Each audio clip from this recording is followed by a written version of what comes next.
to the 53rd Annual Golden Deed Awards Banquet. I want to thank each one of you for attending this evening. Please join me in giving a warm welcome to Dr. Don Newbury.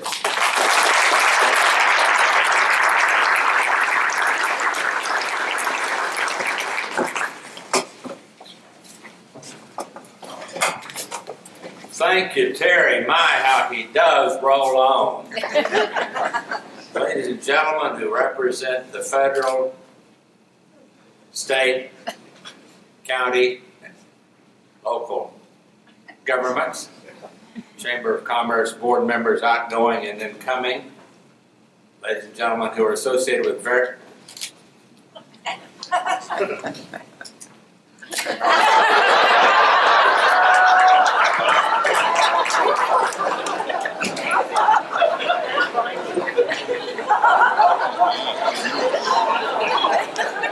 just the way we rehearsed it, John, isn't it? Where was I? Ladies and gentlemen who came out tonight because you bought the ticket and nothing is going to keep you from coming, right? Members of the school system, members of the Chamber of Commerce, visitors, fellow primates. And if you're not somewhere in that group, you're at the wrong meeting. I wanted to be here tonight in the worst way. The worst way I knew was driving in the sleet, trying to get up Ranger Hill with an 18-wheeler in front of me that thought it was going to get up Ranger Hill. Thank you for coming and for this grand opportunity to be in a community that I have appreciated for a long, long time. Another person I've appreciated is Bill Campion, who not only was a fellow president, but as a college president was really a better basketball official back in the day. Need to get that cough checked on, by the way. A fellow in our neighborhood had a cough like that a while back, was dead in a matter of seconds. Or, of course, he was in his neighbor's closet.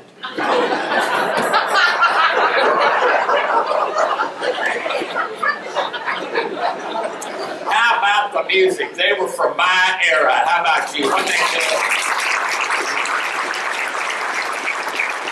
Three of the four are graduates of Howard Payne University, and I'm very proud of them. I remember them well. In fact, Stephen, your band director here, made straight A's at Howard Payne. His B's were a little crooked.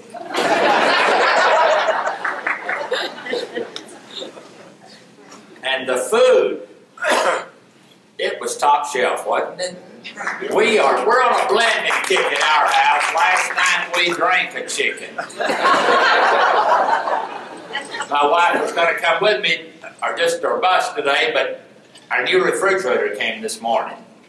And she said it would take her 4 hours to get all the magnets and notes off the door of the old refrigerator onto the door of the new refrigerator, and that wasn't worth mentioning. Strange things we claim as distinctives, right? The horned lizard capital of the world. HV, you did very well for a man your age.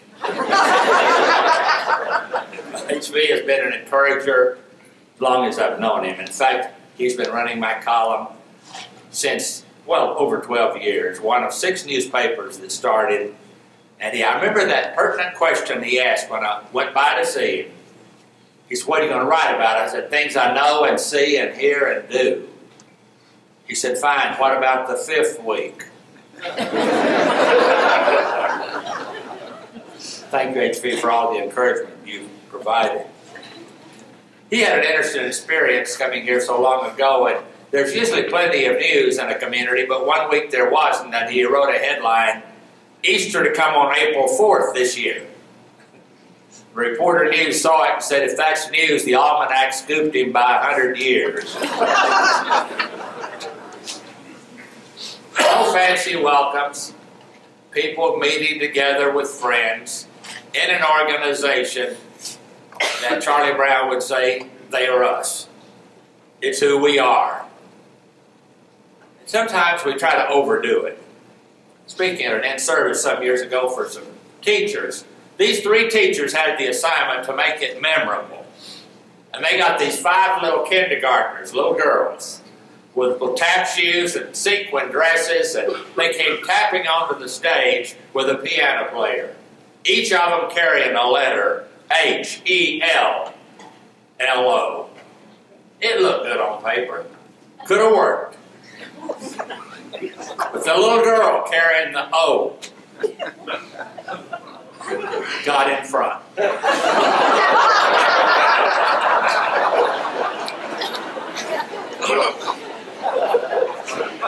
Two of my greatest disappointments in life were in Eastland County. Now, I know you think that's a bad way to start, but it's the truth. I dated a girl from Eastland 60 years ago. I took her to the White Elephant Cafe to eat. Anybody remember the White Elephant? And she embarrassed me. I looked over at her and she was eating English peas off of her knife blade. I was so embarrassed I dropped a whole handful of mashed potatoes right there in the floor. And then in Gorman, Texas, that's still in Eastland County, right? I was in the early high school Longhorn marching band, the first one they had. An old director came there to get us started with 18 bandsmen.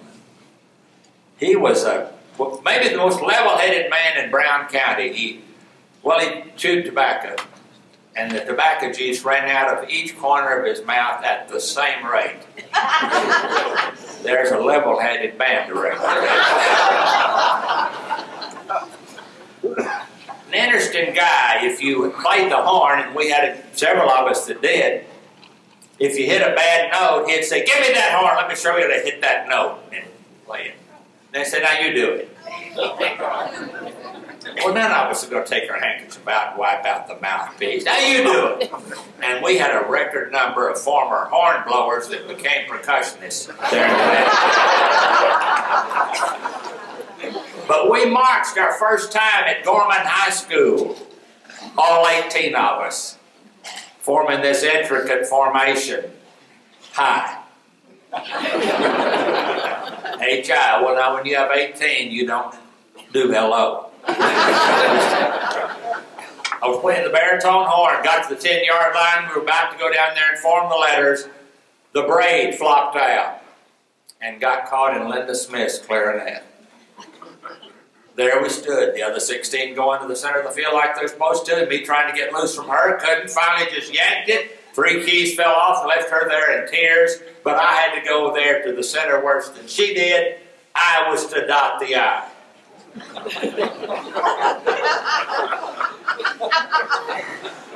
In all these intervening years, whenever somebody says, "Be sure to cross every T and dot every I," my eyes quivered. I thought, life is over, I can't face anybody again. You know what? They forgave me. The band director said, "We'll get some duct tape after those. It's not going to happen next week." Mom and Dad said it was okay. And it was. Survived. I've always loved your community. I had a good time today having lunch here and driving around and seeing the museum and the dome that they built when the teachers say I've had it and they want to just run save themselves. Is that what that's for out there? What a wonderful place. Your sign over this building says it all. It's a blue ribbon community. It's a place where teamwork is evident from can to can. And when so many activities, whether it's a rib cook-off or something else, the help shows up and we all gain from it. You know, this statistic can't be true for Eastland Countyans. 25 years ago, a research firm said that the average American has 3 close friends. 25 years ago. Guess what the figure is now? 2. We're going the wrong way, but not in this community. How fortunate are you to live in Eastland and to turn out students like you're turning out. One of my favorites in 40 years of higher education was Kathy Jo Muirhead Brown Rogers. His husband was slain in the Wedgwood church shooting back there. But I still give away popcorn.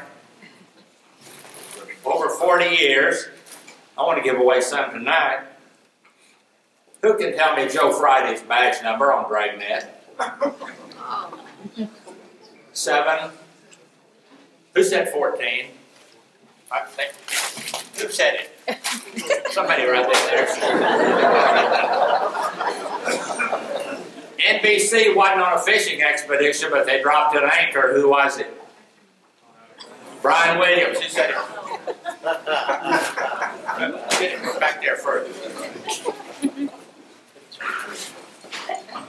And what was the nickname for many decades for a rising star?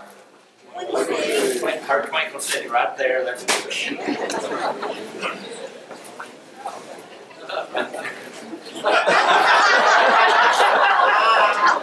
it never comes out even. Mostly hot air. Too poop to pop.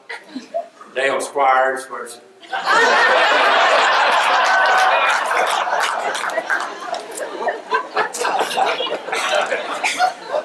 But we solved a lot of the world's problems on the back porch at the president's home. Mostly the students did the solving. But what a delight they were. One little girl said, "You got to know I've got ADDD." I said, "I've heard of ADD, but what's ADDD?" And she said, "It's attention deficit disorder deliberately." And at the risk of saying too much about my alma mater, one of our graduates did distinguish himself greatly in graduate study and later in professional life, doing his doctoral study at Texas A&M University. Are there Aggies here? If so, do not worry about an Aggie joke from me. I used to tell them till I learned it made some of them M.A.D.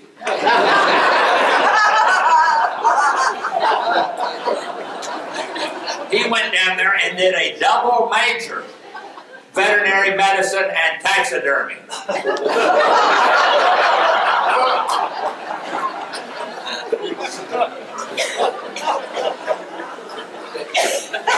He got his cards printed up. Either way, you get your dog back.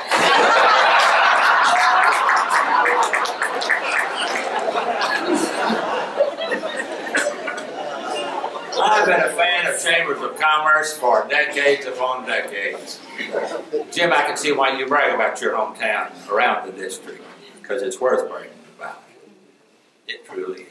You know, when Brownwood was the feather duster capital of the world for years. Did you know it? Until they bit the dust. The last time I spoke at this banquet, the fellow that did the programs for it was named Victor Cornelius, the menu capital of the world.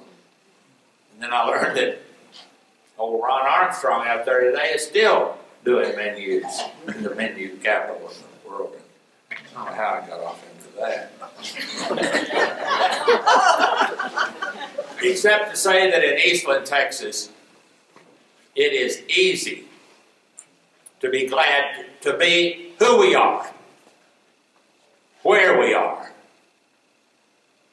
doing what we're doing. It's not that way everywhere. I was in Kansas City at a convention the other night speaking, and they had a Willie Nelson look-alike contest at the convention. 52 of these would-be Willie Nelsons. Their guitars, their bandanas, singing, whiskers, the whole bit. They didn't know the real Willie Nelson was out at the Coliseum that night. He heard what they were doing. Came down to the convention, slipped in the side door of the hotel, entered the contest, and won 4th.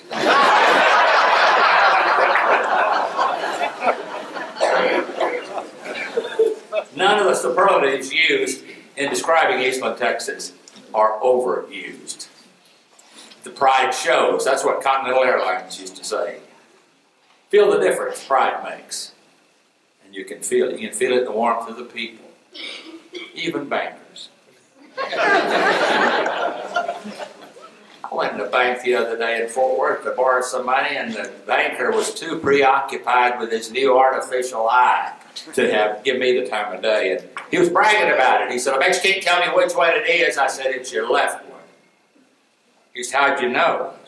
I said, "It has a slight glimmer of warmth in it."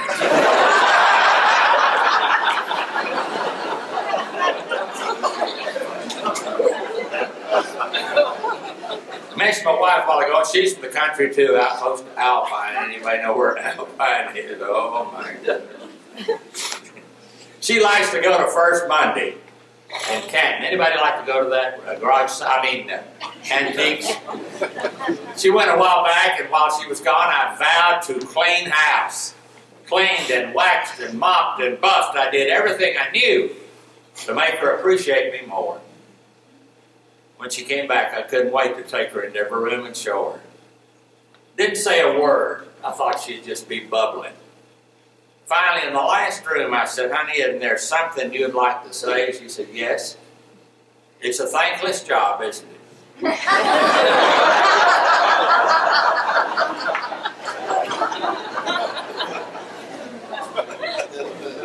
Valentine, I was somewhere speaking, but I took her to a romantic breakfast at the waffle shop Valentine morning. Sitting there at the counter, looking out the other end, I said, see that old couple down there? That's what we're going to look like in about 10 years. And she said, you better get your glasses fixed. There's nobody down there. That's a mirror.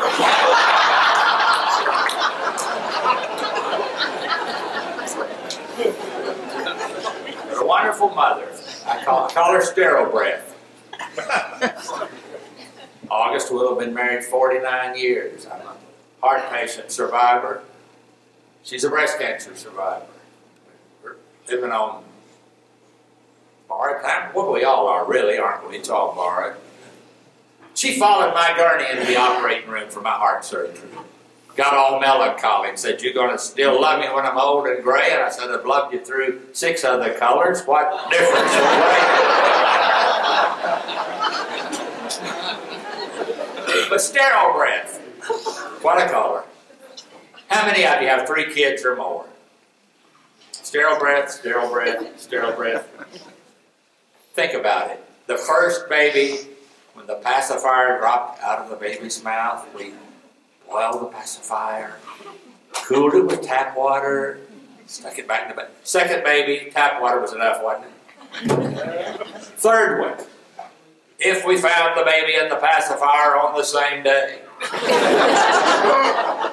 pick them both up, blow it off, stick it back in their mouth. If that's not sterile breath, I don't know what sterile breath is. Oh, I love kids. They taught me a lot. Last day I worked at Our Pain. One kid came running up to me and said, Dr. Newbury, I've been wanting to ask you for a long time. Have you ever seen a real typewriter up close? That kind of hurt. But not as much as his next remark. He said, I wouldn't know where to plug one in. I squared his shoulder. I said, young man, I'll have you know I learned on a wood-burning typewriter. Driving some kids that day to Lampasas. I don't know, out of Lomita there somewhere. We were laughing and joking and singing, and I didn't notice the speedometer thing was the fellow behind me with the red light turning on top, the fishing pole flopping on the bumper. Noticed. Here he came. One of the worst sounds in the world is students snickering. When they have reason to snicker, and they did. I was so embarrassed. I pulled over as quickly as I could. Looked down, did not have my seatbelt on, and just as he came sauntering up to the side of the car, I snapped it into place. And he said, I'll have to give you a I said, of course you're going to give me a ticket. I was speeding. I'm sorry. I'll pay the ticket willingly. But he said, I want to commend you for wearing your seatbelt. I said, sir, I know about statistics, know how many lives are saved. Seatbelts, I always wear my seatbelt. He said, do you always run it through your steering wheel?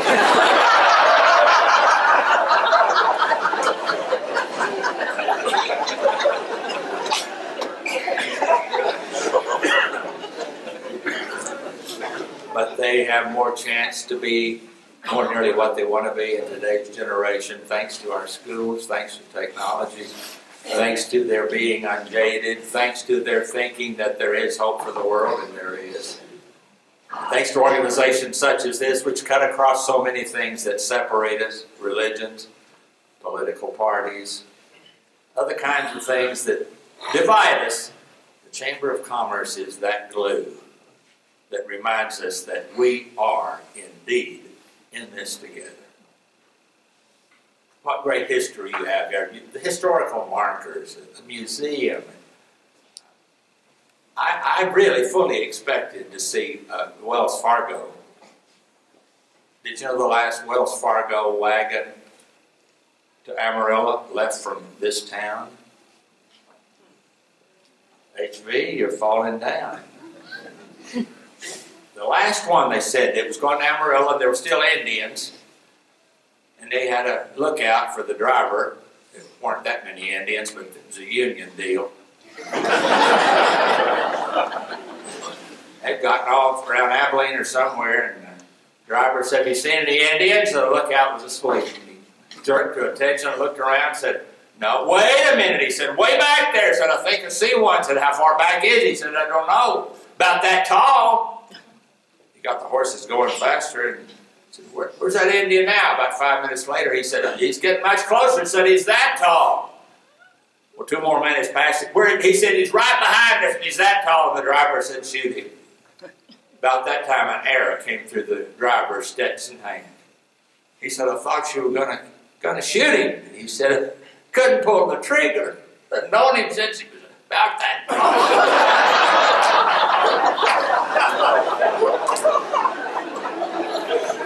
Maybe that wasn't Eastland.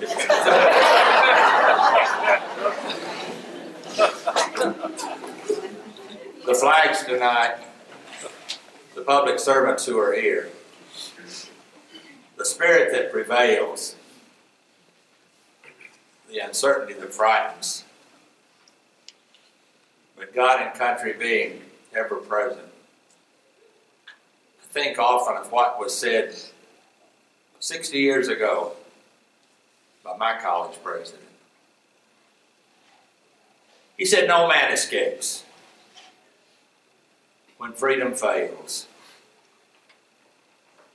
The best folks rot in filthy jails, and those who screamed, 'Appease, appease,' are hanged by those they tried to please." We have to keep trying, believing, working, happy to be who we are, where we are, a part of a dynamic community. Well, that's what I do in retirement. I enjoy writing. I'm a community grocery shopper. Bill, you might want to think about that. I'm a 10-minute shopper per item. The other day in Kroger, a lady, she had to be 100 years old, stalked me. If I turned, she turned. If I stopped, she stopped. I don't know if that buggy was maybe kind of holding her up. She was just going along. And she came alongside me and she said, "Sir, you may have noticed I've been following you." I said, "Well, I did notice." But she said, "You remind me so much of my late son. He was prematurely gray too." I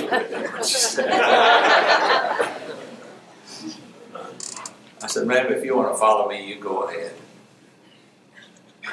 And she did. She said, "If I leave the store before you do it, and you see me, would you just say, 'Bye, Mom?'" And I'll say, "Bye, son." I said, "Of course."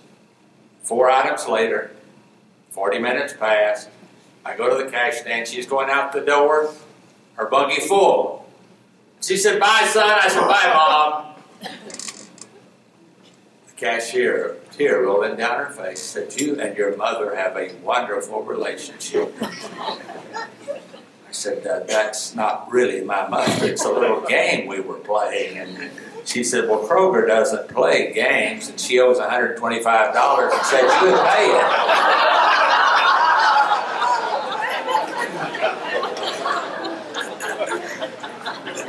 Life gets interesting, don't it?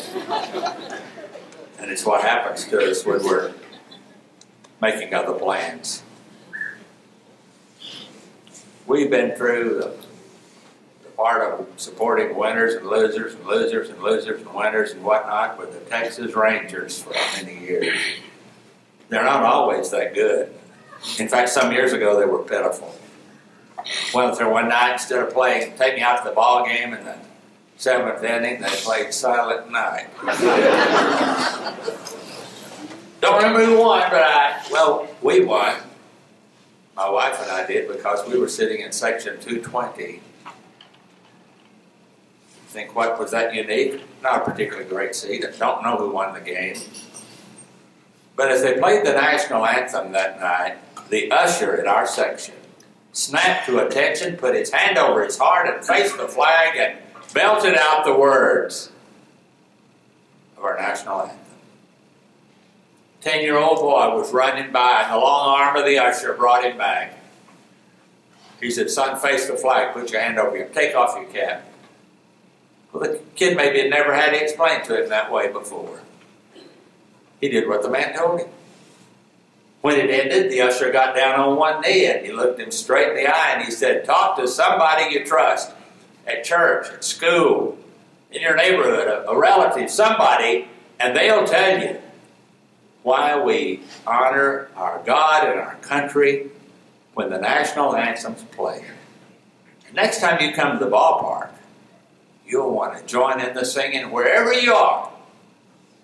He said, "Now you've been a good listener. Here's a $1 bill. Get yourself a cold drink."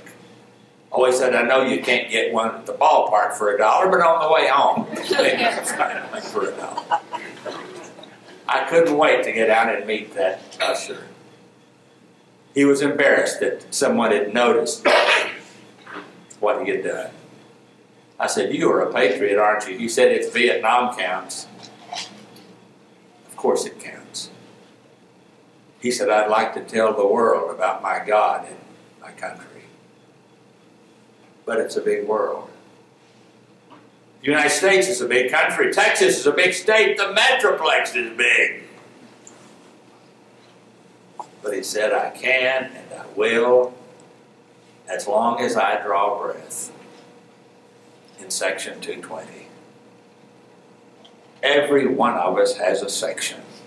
And one of them needs to be for the ongoing of all that's worthwhile and good and pure about our community that is the flagship thought of the Chamber of Commerce. Making life better. How many have read about my Uncle Mort? 102 years old. Nobody. Makes me, I need a little more prominent place maybe.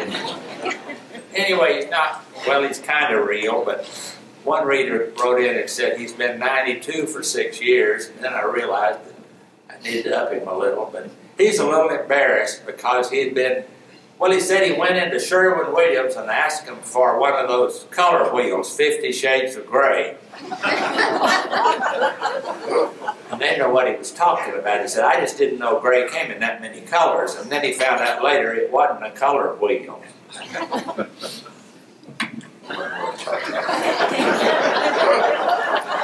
There are more things to do here tonight, like honoring some worthwhile folks who've done many things for our community.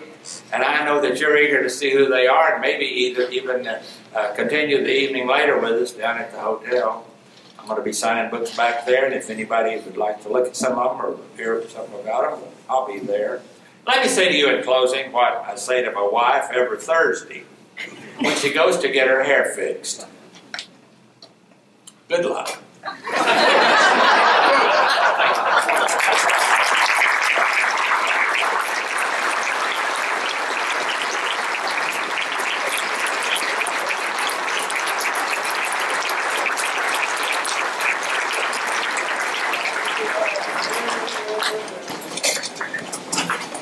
Thank you, Dr. Newberry. We appreciate you taking the time coming up Ranger Hill to be with us tonight and present the program. I was hoping you were going to sit right back down here so I could keep my left eye on you all the rest of the night. Show you a little compassion the rest of the evening. Representative Keffer, would you go ahead and start making your way to the front, please? We begin to prepare for our awards presentations. First, we have the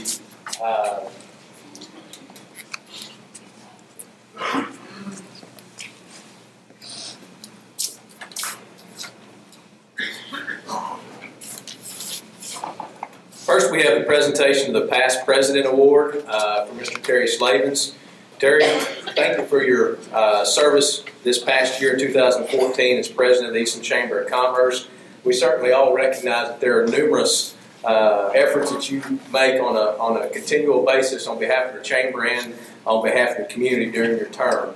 The Chamber is certainly better for your leadership, and I think we're about 200 members strong under your leadership. So we certainly appreciate all the time and effort that you've displayed for this community.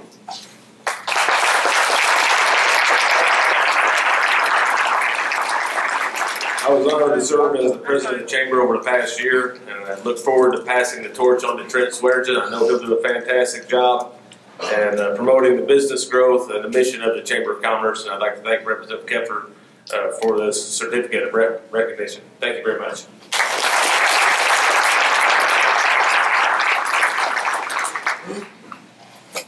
Next, I'd like to introduce Eastland Fire Department Lieutenant Mr. Sam Williams. If you would make your way to the stage for the Meritorious Service Award.